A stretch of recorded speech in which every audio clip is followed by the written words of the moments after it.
天天在一起，天天用心听，听见台北的声音。FM 93.1，幸福永远属于你。公民总主笔，方恩格时间。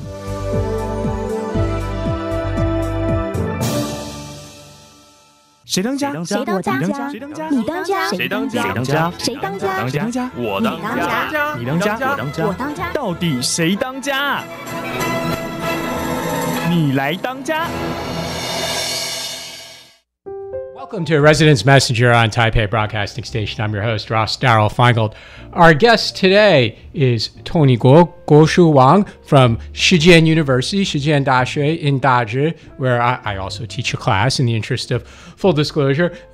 Tony, welcome to the show. Thank you, Ross. Now, you have so many titles at Shijian, so what's the proper way to address you? Because you're a vice president of international and cross-strait affairs. You're a dean of international affairs, and you're also the chairman of the English taught program in international business department. And I think in addition to all that, you're somehow a professor as well. So you're a vice president, you're a dean, you're a department chair, you're a professor. How do you like to be called? Well, any titles I wear is something to do about international. Mm-hmm. So anything to do with English, with international, is all be affiliates to me. Yeah. So, but do you like people to call you Tony, Dean, Vice President? Well, I prefer Tony because I won't change the name. I'll change the titles. What about the students, though? And the reason why I ask is this is a good way for us to start a conversation about the atmosphere at university. Look, when I first started studying about Asia and studying Mandarin language, of course, you know, those textbooks and the older teachers, they said, well, you know, in Asia, including in Taiwan, professors and teachers get enormous respect. Now, I have to say, I don't always get that in the classroom, but maybe that's just, I don't know, the students don't like me that much. But, you said despite your very senior positions, you're okay with students calling you Tony? Yes, very comfortable. So what happened? I mean, has something changed? Because you've been in the academic field, including in administration now for around 20 years. Compare when you were growing up. I mean, is it correct, 30, 40 years ago that there really was this great difference in between teachers and professors, and that you really had to treat the teachers and professors with this enormous amount of respect? Right. Well, Taiwan changed a lot, comparing to the before I studied abroad, almost 30-some years ago. The whole atmosphere is very, very different. During the time back to 20, 30 years ago. When you were in school? When I was in school. When you were in elementary school 20 years ago. No, it's about high school and junior high school. I think that was, during the time, teachers is really host authorities. It's very authoritative. So the society, the people, parents, students respect in whatever way, but respect the professors and teachers a lot. But now the situation is very different. So we would rather to be open-minded to see the relationship between teachers and students, especially in the universities. Because for my own self, I see the students as adults. So we have to treat them in a very mature way. So that is how as I say, I prefer people calling me Tony and to see me as a friend. However, they will respect my professions as a professor. Yeah, this is how I personally feel very comfortable by having people calling me Tony, and I can just concentrate on whatever I'm good at, which is to deal with the student, with the faculty. This is how I so much fit in this environment for 20 years. Now, speaking of what you're good at, when you were a child, when you were growing up, what were you really good at? Because not a lot of people when they're 6, 7, 8, 9 years old really say, I'm going to be a university professor or administrator. So what were you good at as a child? Well, you try to drive me back to some 40, 50 years ago. Okay, I wasn't really aware what I was good at, but I knew when I was about junior high, about 12 to 15 years old, I wanted to be a journalist. I was so much keen to be a journalist. So that's why I decided to go to the journalism and communication school instead of the normal high school. So I went to the journalism and communication school to finish my so-called junior college degree, and then I decided to go to the United States to complete my journalism and communications bachelor degree. And then I feel so much interesting in that. So I decided to myself, I want to become a journalist, reporter, an international reporter. So and then I feel that I need to have more knowledge in foreign affairs, about political science. So I decided to stay for the graduate school, the master program, to become a very professional, international, global, foreign journalist and reporters. And then I end up to become a professor. Well, there's nothing wrong with being a professor, of course. You mentioned your time in university, and in fact, you went to a place for university that probably a lot of people in Taiwan are not familiar with. Tell us about your university and your graduate school. Well, as I say, back to 30 years ago, Taiwan was really, information-wise, it's not so wide open. So it's so hard to catch the information about the universities in the United States.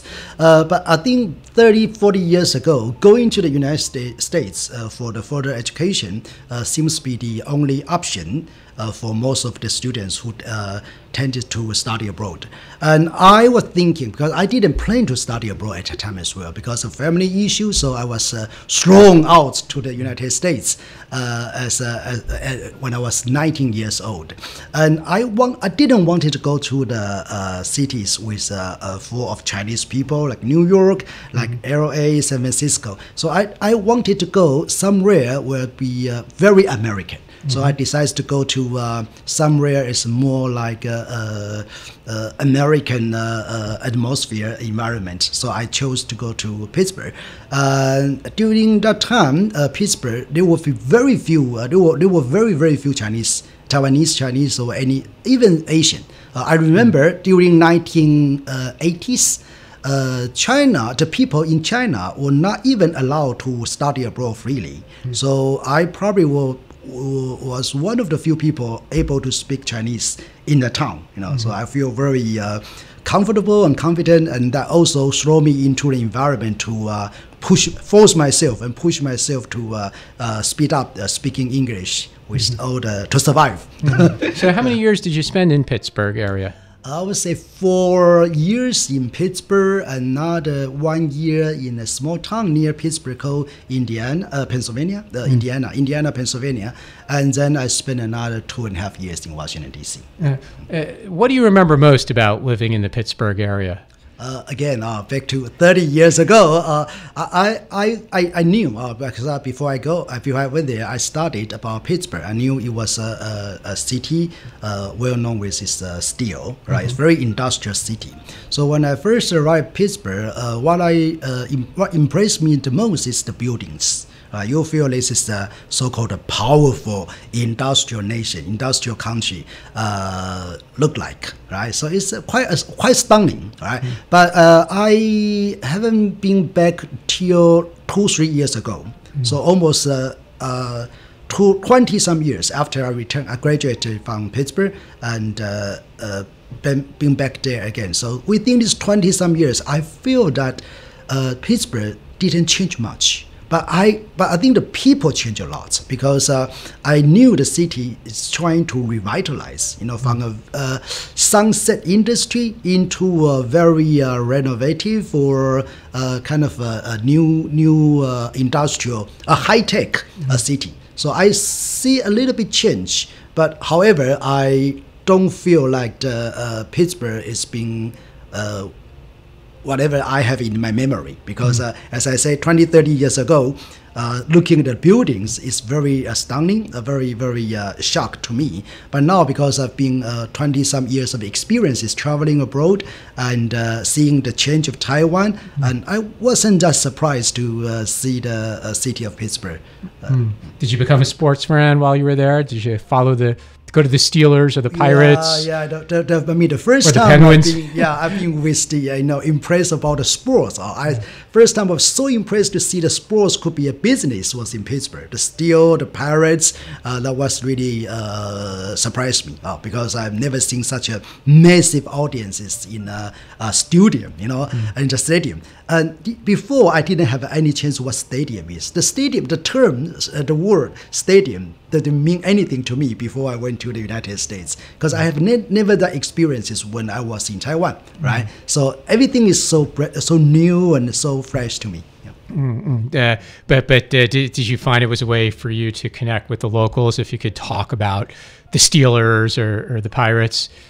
Very helpful because that's the things that I can make friends with. Yeah. And I hang around with my local friends a lot and spend my weekend with them, to the host family. And I think they are all watching games together. So course, I think this is how I can so much feel like a belonging when I fit into their culture and we talk about the same topic and having the same interest. Yeah, I think some places, say like New York City area where I come from, not everyone follows sports. Even my father grew up in New York City area. He doesn't know anything about sports, and I was a big sports fan. But in a place like Pittsburgh, really almost everybody follows sports. There's almost nobody who doesn't follow sports.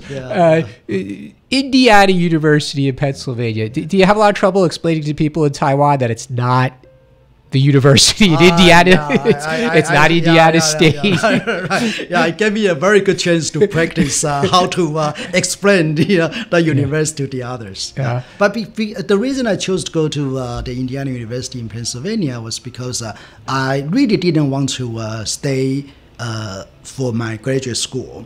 But that university offered me the scholarship. So I think, never say no to free money, right? Exactly. So I think, it's a chance. That's why I went over there. Yeah. Well, while you were studying there, did you travel around the U.S. or were you kind of you just stayed right there in the Pittsburgh area? Well, I'm a very, very a person, a very traveling person. I go places by places. I never stick on the same place. So I think I spent almost every spring break, long break, summer, winter vacation traveling instead of coming home. Right, so I know most of my friends who came home during the long break, but I'd rather to travel around the world. So I've been almost, I would say almost. How many states? 30 to 40 states. Wow, well that's even more than me. But look, I'm a city boy. I'm New York City. That's it. Yeah, everything else is inferior in comparison. But I also went to university in Pennsylvania, but on the eastern side. So I'm familiar with what Pennsylvania is like. And Tony, the old joke about Pittsburgh, and I think we saw this with the recent U.S. election, is that there's two cities on either end. And cities like most big cities in America are fairly liberal, but then the rest of Pennsylvania is as conservative as a southern state. You might as well be in Alabama or Louisiana or Texas. The people there are still quite conservative. It is. Yeah, it is. Yeah, they haven't changed much, I And think. one of the things I remember about being in Pennsylvania was when the signs would go out along the highway that hunting season's beginning. And it's a school holiday and kids don't have to go to school. And be careful when you're driving. Don't hit the hunters because the hunters had priority. Exactly. Yeah, that's true. It was also a very good memory that I first invited to a host family in a city called Beaver. I still remember the city names called Beaver, also in Pennsylvania. But I don't even know where it is now, but I was taken. I was taken by the host family, drove to the Beaver City, and I stayed over there for a weekend. And the first night I arrived, they told me the second day they want to go for hunting, and I said I have no any experiences about the hunting and using shooting a gun. Yeah, shooting is really not too much for me. So I would say, can I stay home instead of going over there? No, then they insist to take me there. So did you shoot any animals? I didn't. But again, just like sports, that's an important part of the culture in that area. And in fact, to be frank. I mean, it's an important part of culture in a lot of places in the United States as well. It is. So I learned and what I learned the most is how to respect the differences, because as what I mentioned to you, so many experiences I did not have before in Taiwan, right? So I think going over there is really enlightened me. There's so many differences between people to people, culture to culture, country to country. So I think that helped me a lot for my future career. Speaking of differences between people to people and culture to culture, when you returned from the United States to Taiwan, you began your career at Furen Dashi, Furen University. As a part-time and then you also worked at Shijian for many years, and also at National Taipei University of Education. Yes. What distinguishes universities in Taiwan? Is the culture on campus very different between universities, or are they all very, very similar as far as the atmosphere? What makes one university different from another? You mean among these three universities? These three where you've worked? For the first university, Fujian University, Catholic University, I was there as a part-time professor because a good friend of mine was chairing the history department, and they wanted to have someone to teach them the Sino-American history. So I think I had a background in American studies, in American history. So I think that was a good chance for me to give myself a try and to also help my friend. And I didn't spend that much time there, so because as a part-time teacher, I only went there once, 2 hours a week, 2-3 hours a week also. But I like the environment because it's a Catholic university, so you feel like the students and campus is really with a religious atmosphere, because you see the church and you see some of the religious people or some events. For example, Christmas.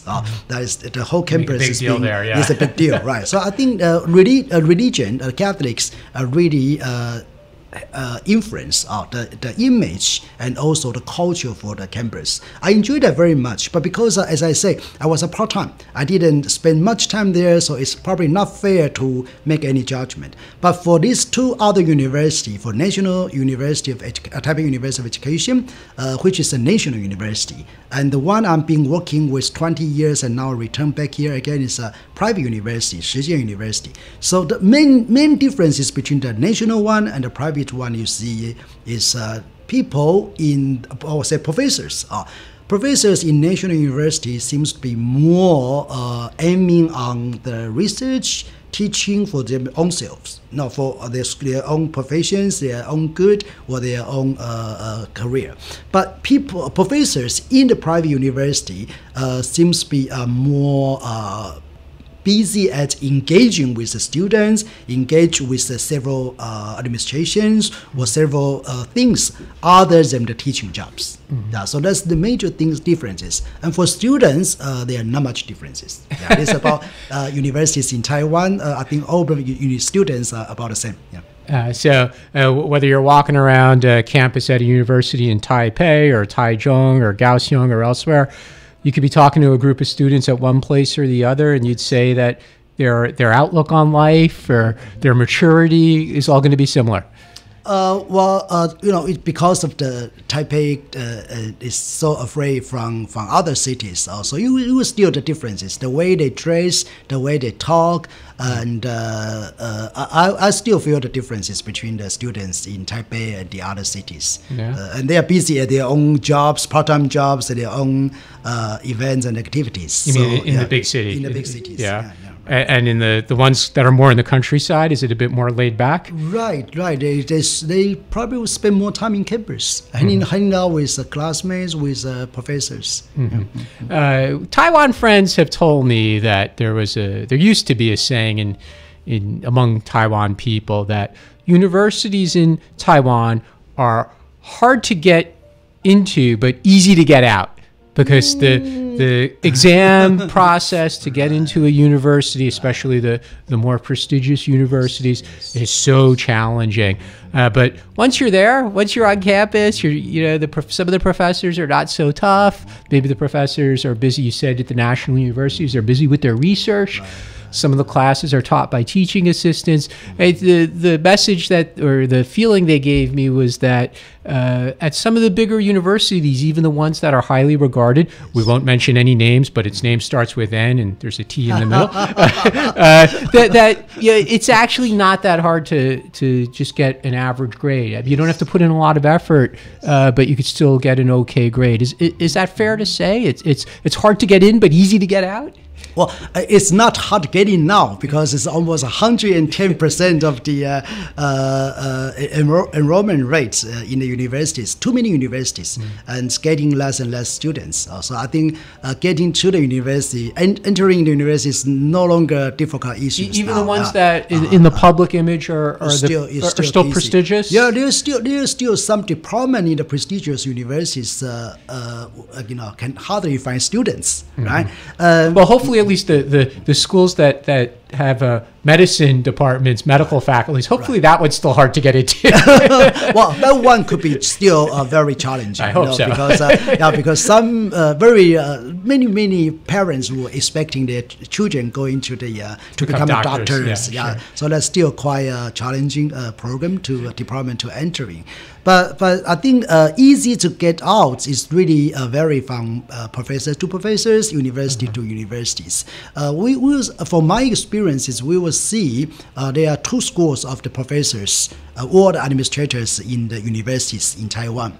One is really insisting for the teaching quality. So they rather for giving their students a very high standard of the teaching. So they rather them to learn something, to gain something before they graduate, enter into the society. So they fail them, and they have a very strict policy for students to passing the exams. But there's another school is saying that we give students a chance, we give them a chance. So there's a lot of mercy. Giving student mercy seems to be one of the culture in Taiwan's education, starting from elementary school until high school. We always like to try to give students a second chance. So that's how another school of the professor will believe they may not do good now, but they will do better in the future. Right? So this is why you may hear that some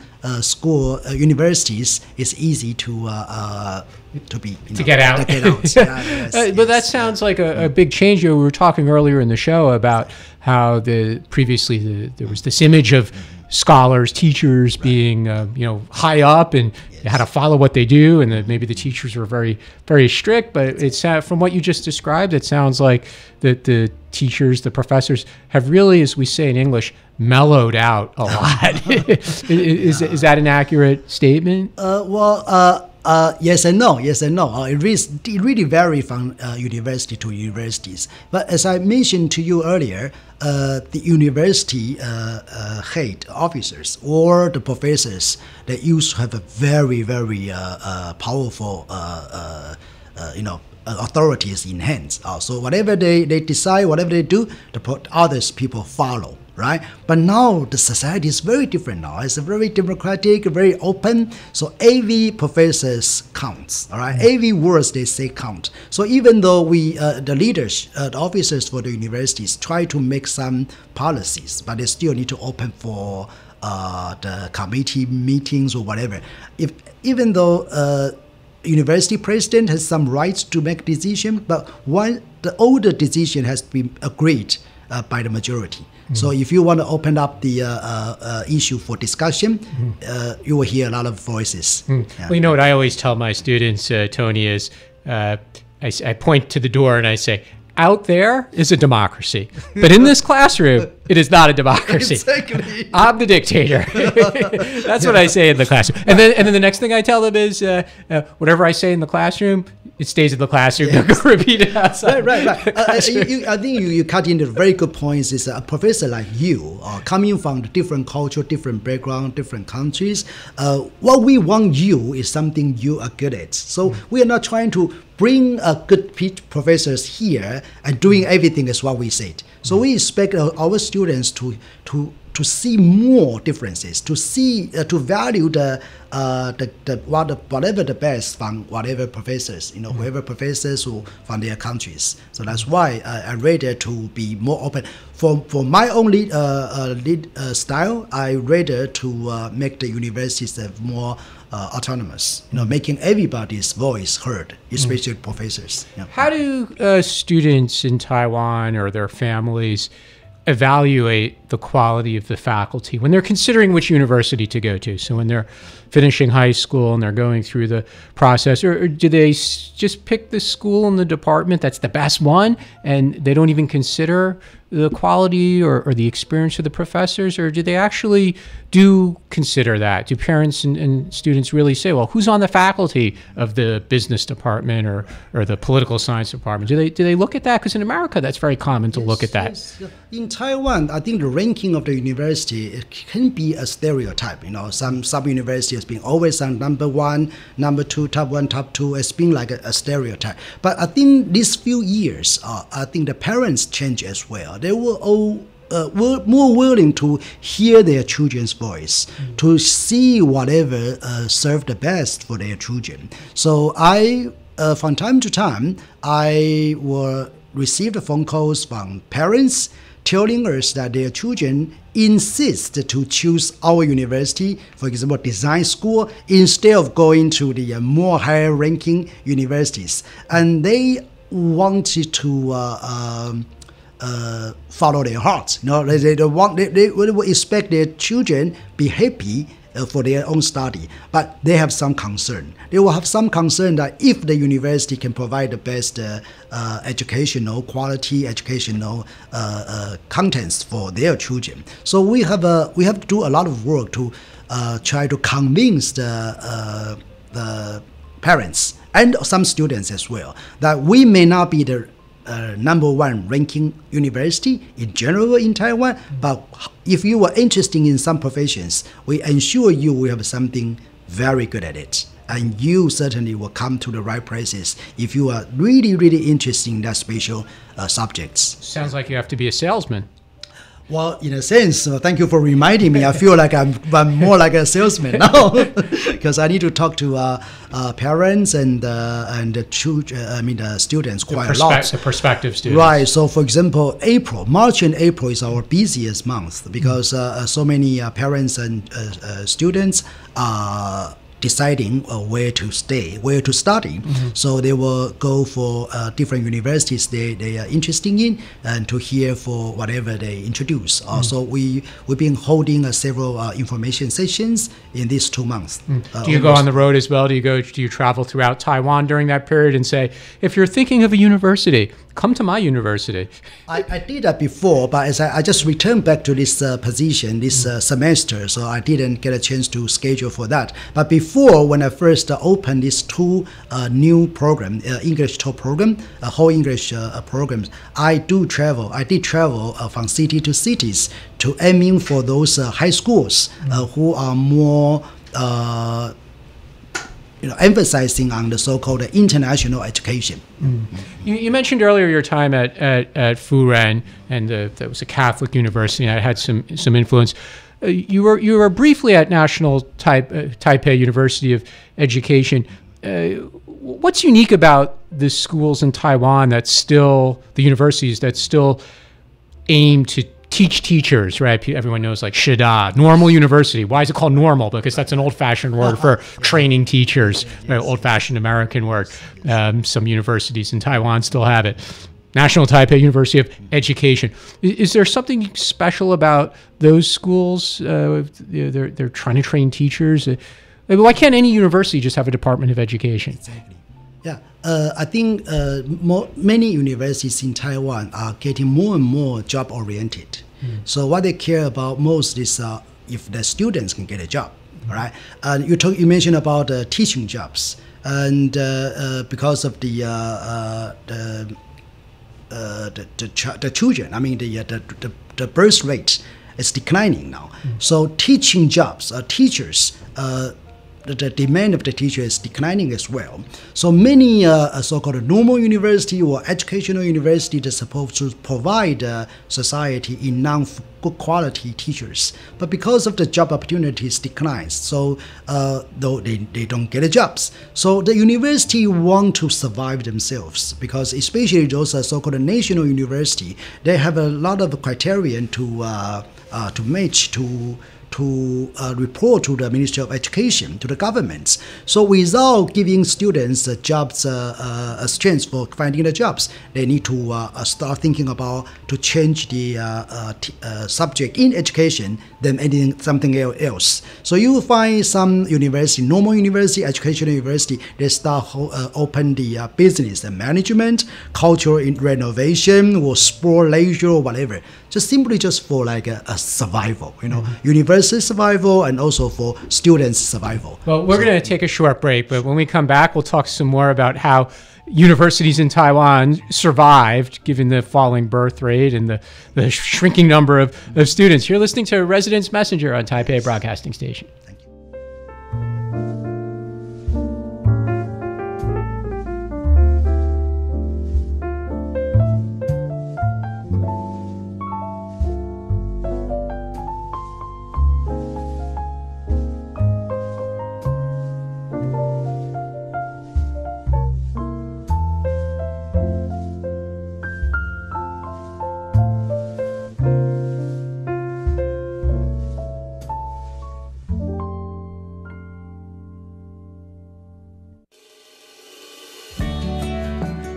如有长照服务需求、长照特别扣除额问题，请拨打1966长照专线，5分钟内通话免付费。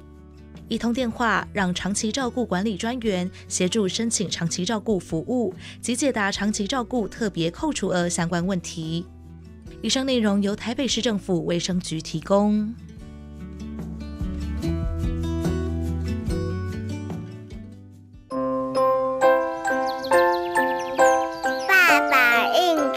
不开车，黄色嘟嘟安全多，应酬喝酒不过量，安全回家最上道。爸爸要平安回家哦。喝酒不开车，开车不喝酒哦。让我们一起尊重生命，拥抱亲情。亲爱的民众，提醒您定期清除排油烟机内部油垢，烹煮食物时切忌分心做其他事情，并注意人离火熄，且厨房附近应设置灭火器，操作时保持适当距离。当厨房火灾时，严禁以水灭火。油锅起火也千万不要移动油锅，以免翻覆造成火势扩大延烧。以上内容由台北市政府消防局提供。亲爱的朋友，您还在吸烟吗？快拿着健保卡到戒烟门诊或拨打戒烟专线0800636363。提醒您，最近兴起的电子烟、加热烟，因为没有浓浓的烟臭味，就被认为无害。其实已经证实，新兴烟品都有二手烟及三手烟的危害，甚至还有爆炸的风险。我是义工蔡依林，所有烟品都 get out。我拒烟，我骄傲。我是疾管署防疫师陈婉清。防疫期间，如果您是正在居家隔离或检疫的民众，请留在家中或隔离检疫场所，不可随意外出。若您在隔离检疫期间出现发烧、嗅味觉异常、腹泻、呼吸道症状或身体不适，请佩戴口罩，联系卫生局或1922，并依指示就医，不可自行搭乘大众运输。如果您有洗牙、健检等非紧急医疗需求，请先暂缓延后。有政府，请安心。资讯由疾管署提供。我是指挥中心疫情监测组组长周志浩。校园请落实防疫措施，请家长注意，孩子发烧或身体不舒服时，赶快就医，并且在家休息。也请大家共同配合，保持教室通风，使用空调时对角要各开1扇窗。餐点分配请由固定人员执行。打赛前请量测体温，清洁双手，佩戴口罩。搭乘学生交通车或大众运输时，也请记得佩戴口罩。有政府，请安心。资讯由疾管署提供。家己电台家己主持咧。大家好，我是郭文铁，我伫台北广播电台。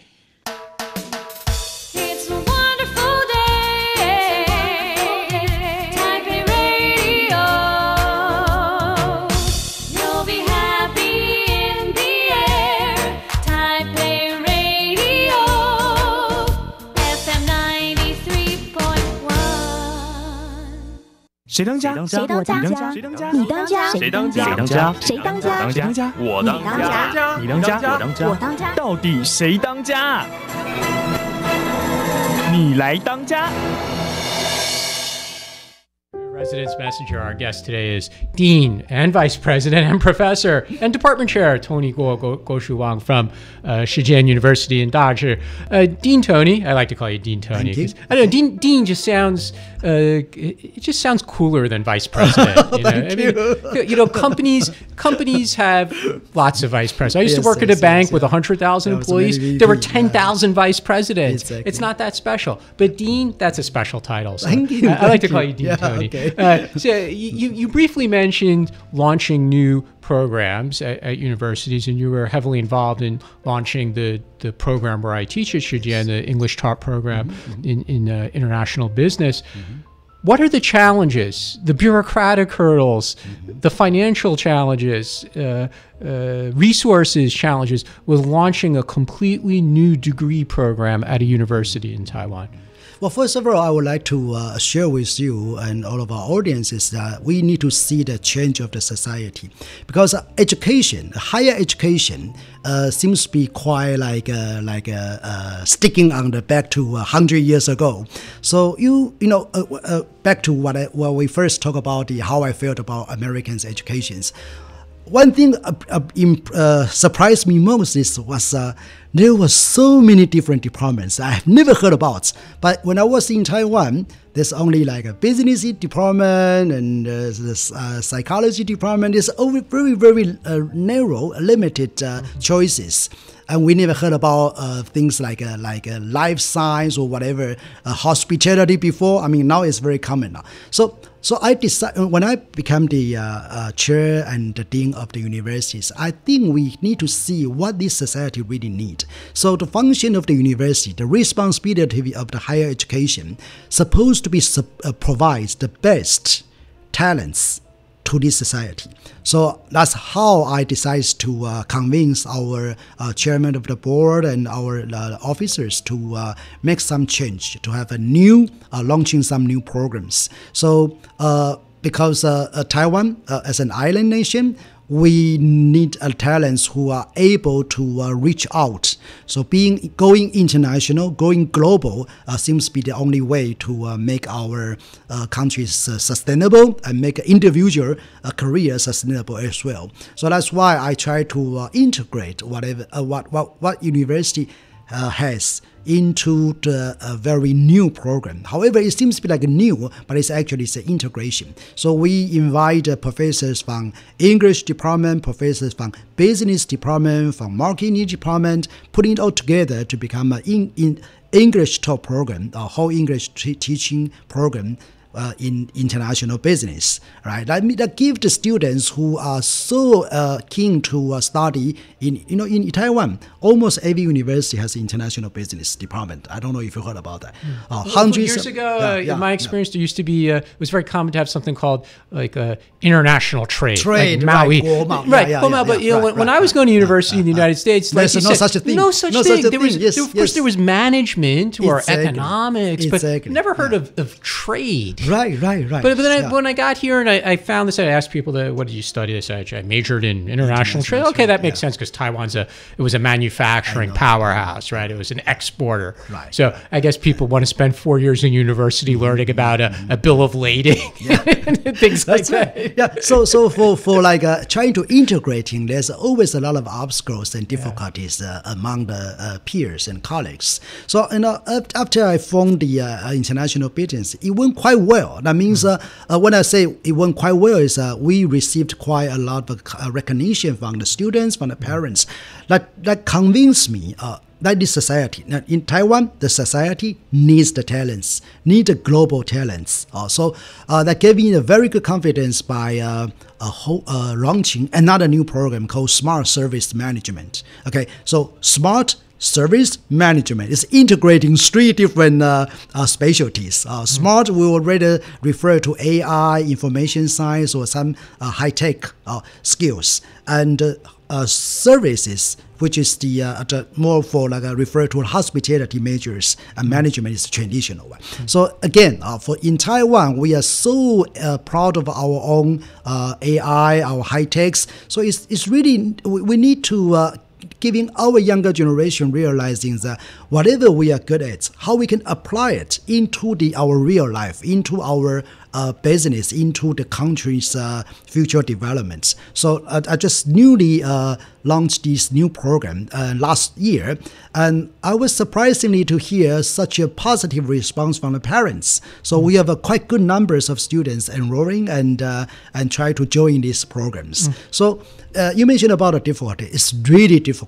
First of all, you have to spare the sources from the other existing professors or departments or the colleges, because they need to spare their professors for you. They need to spare their students the amount numbers for you, and they need to spare their sources, limited sources to you. All right, so that it requires a lot of coordination. It requires a lot of communications. I think that's one of the reasons the universities want me to wear another title, VP, to make sure that we'll be able to coordinate between the college to colleges, offices to offices. I think that's a nice way of saying your title means you're the bureaucracy killer. You get to cut right through it, right? Well, it's a lot of bureaucracies going on. I need to admit it with that, but that happens. That's a human nature. Yeah. But from the time you first had the idea, for example, to create the English taught program in international business, until the first students came in to take the class, the first class, how many years was that? 5-6 years. 5-6 years from the time you had the idea until the first group of students came in? That's right. It seems like an awfully long time. It is a very long time, because first of all, we need to know where we get the faculty, where we can find the professors. In Taiwan, I guess you just walk around, Tony, and say, do you speak English? You're going to teach this class. Here we go. In Taiwan, people always feel like people who study abroad or speaking English supposed to be able to do everything in English. So by finding some English teachers to teach international business in English is such a ridiculous thing. But because of the policy, some teachers, professors in the English literature or English related departments they think they can teach it. They think they can teach, or they are asked to teach. But you know what? That is totally two different things, right? So in the very beginning, I think we spent about first 1-2 years figure out how we can reform these programs, and it's getting stable now. Yeah. What's something you've learned in your administrative experience besides bureaucracy? Look, bureaucracy. It exists in large organizations. Some cultures, compared to others, have more bureaucracy.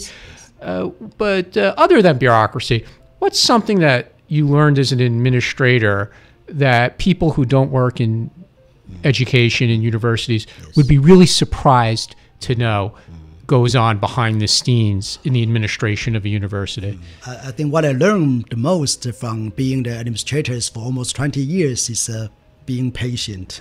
Okay. With your colleagues or with the students? With everything. Okay. I think you mentioned a good points about the culture. I think I as I mentioned to you, I studied in the United States when I was 19 years old. It could be a teenager as well, right? So the education in the U.S. Inspired me a lot, but however, it also changed me a lot. So I would say I personally more like a direct communicator. A person, okay, more for the direct communication. But when I came back to Taiwan to work, right, before I left Taiwan to study, I was a student. I was a teenagers. I have nothing to do with people, with business, all right, with career. So after I returned back there as a direct communication mindset, and coming back to the very indirect communication environment, that was really killing me, because I thought everything we discussed in meeting supposed to be the final, okay, supposed to be the common agreement, but it ended up with not, right? Because of people who did not say anything in the meeting doesn't mean they agree with you, but you will never know it. So I realized that this is a very different cultural things. I'm not saying what is better or worse, but I'm saying that is really a cultural things, because speaking something differently in public occasions seems to be impolite. seems to be challenging, seems to be like hostile.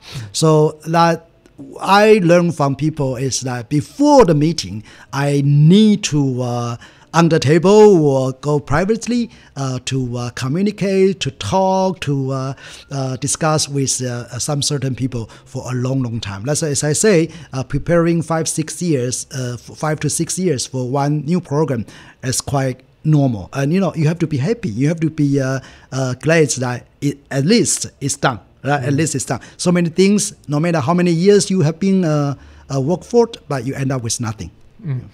You briefly mentioned earlier the falling birth rate and the shrinking number of students in Taiwan. Can Taiwan sustain the 100+ universities, or is it unsustainable? Well, I think the phenomena has been occurred, in the society now. There's so many universities in the more rural areas already shut down, or they need to be emerge with the others. But it's so difficult to merge. I mean, there was the recent merger between Jiao Tong and Yangming, but that's rare. That two prominent large universities with tradition, good reputation could merge.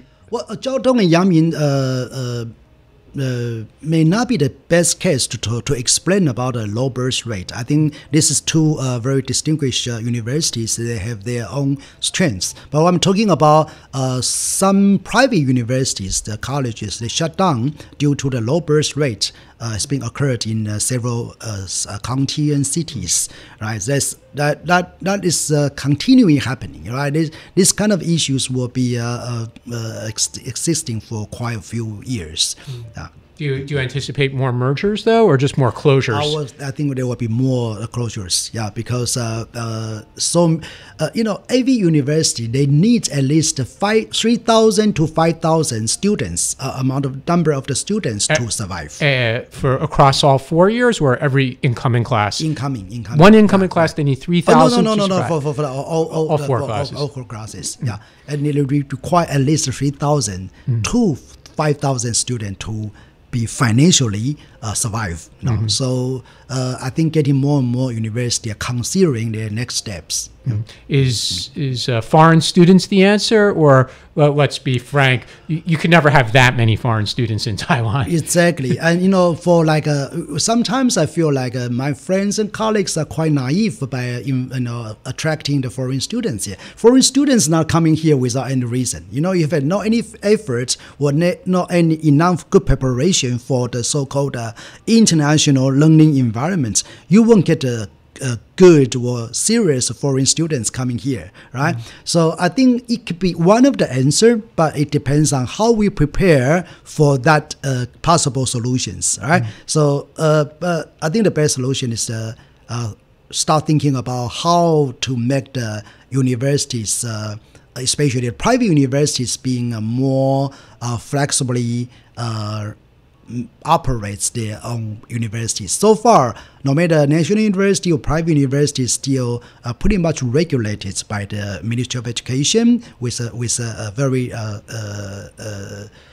stable policy. But however, I think for some small universities to survive, I think the leave the bar of the tuition or some regulation is it will be another enlightening for the private universities. I'll take examples. For some private universities, they spend quite a lot of, they invested a lot of facilities to try to make their universities different from the others. So they may want to hire the right professors instead of the high academic recognitions professors. But if you're using the very those fixed prices or salary for those professors, you may not be able to get the best persons who joining you, right, to join the team. So I think the flexibility will lifting some of the regulations might be another answer for solve the low birth rate problem. We talked about international students, but since one of your titles is also cross-straits affairs for Shijin, what about the students from China? Is that done? Are they coming back? Are you optimistic or pessimistic on that? Well, since China is a huge country with such a large population, so there's always a chance. It depends on which tiers of the students you get in. For who will choose to study abroad? Those people who are first financially affordable. Secondly, who are thinking about making some change. Right? So those who are financially affordable will try to make some changes. They have to see their condition of their ability to survive abroad. So language is one of the first issues, right? So if you're thinking about studying to those non-Chinese speaking countries, you need to acquire quite a good language comprehension proficiency for going abroad. So still some of the people in China, students in China, they want to make change. They are financially affordable, but they just don't have enough good language proficiency. So they will be very happy to come to Taiwan. So we had our very good chance by attracting the people in China coming to study here. So in terms of the business, in terms of marketing, I think we had a good chance. But of course, cross-strait issues, no matter what, is always a political issues, right? So it's hard for educator or people working in universities to make any judge or any changes. We follow the policy, but we were expecting to see one day there will be more channels for our communicating between two sides, right? And try to make the education to education, culture to culture, not for too much political involvement into the cultural exchange or educational exchange. What about students from Hong Kong? Have you seen an increase in Hong Kong students after all the events there? And there was a lot of talk that the government here would help those university students come to Taiwan. Have you seen that, whether at your university or talking with administrators at other universities? Do they see a large number of Hong Kong students coming, or just a small number? I read the papers or reports saying that there are about 30% increase. Yeah, but that's working off a low base, isn't it? Right. But I think we call this group of people as we entitle them as overseas Chinese, overseas 叫侨生. It's different categories from so-called international students. They have a different affiliation. So I'm not so sure if it's a political reason or it's a pandemic reasons. That we do, for my own university and many of my friends working in different university, we all heard that there are quite positive growth in the number of the students from Hong Kong and Macau. If someone visits a campus in Taiwan today, you might hear a lot of Cantonese being spoken as you walk around. Yeah, it's very likely. But most of people who are able to speak a little Mandarin, so you probably hard to distinguish until they have the same people gathering together. Yeah, that's very likely. Yeah. We're almost out of time, Dean Tony, but you mentioned earlier your interaction with parents and students. Sometimes parents will call up. They want to be sure that it's the right university for their child, and that's understandable. Tell us some funny stories. Tell us some of the strangest or most unreasonable requests or phone calls you've received from a parent or a student. They called you up or they came into your office and they asked for a request of you because you're a powerful administrator. Right. Tell us a funny story. Well, I may write a book. Too much to say. But there's really some funny stories. You often hear parents phone call than students phone call by telling us that their kids is not able to eat something or making some certain food. Right, says for example, they are not able to eat peanuts. They are not able to eat whatever with whatever the ingredients. Allergy or something? Yeah, something like allergy problem. But the parents were expecting the teachers, the professors, spending 24 hours watching their kids. So I just told her we will try to do our best, but I'm afraid I'm not able to stick on your child for a whole day to see what he or she eats. This is university. Right. And there's some parents telling us that they were surprised to see their children's grade is lower than what they expect. So they have a standard like 80% is the lowest grades they're supposed to get. So please give us the 80 points. So there's a lot of funny story. But well, Dean Tony, thank you so much for sharing your experience today with studying abroad and building English language academic programs here in Taiwan and your career as a university administrator. You've been listening to Residence Messenger program on Taipei Broadcasting Station. Have a great weekend. Good weekend. Thank you.